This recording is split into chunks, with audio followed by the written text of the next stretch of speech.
nói về các vị sư, con không nói về các vị sư, con không nhận xét gì vị sư nào hết. Từ đêm 30 là con đã nói ra, con nói với thầy là từ đây về sau con không nói về các vị sư, và các vị cũng nói rằng đêm nay là chúng ta nói ra tất cả những điều này và không ai nhắc về lỗi lầm của mình nữa. Nhưng mà thầy trên 10 lần nhắc về lỗi lầm của con.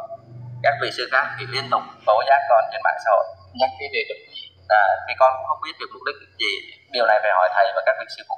Khi mà một người mà họ không thèm nói nữa, coi như là hết rồi. Thì cái đấy thì thầy biết rồi. Nhưng mà con với các sư phụ nếu mà vẫn để mong mọi người sửa, các con sửa, mọi người cùng sửa, để đi đến thì mới nói. Cái còn không nói nữa thì hết. Thì như thầy nói như vậy thì con cảm ơn, chứ con làm sao biết được suy nghĩ của thầy và các sư phụ nói ra điều đó để làm gì. Nói ra cái tốt của mình. Nói ra cái tốt, vậy con xin cảm ơn. Dạ.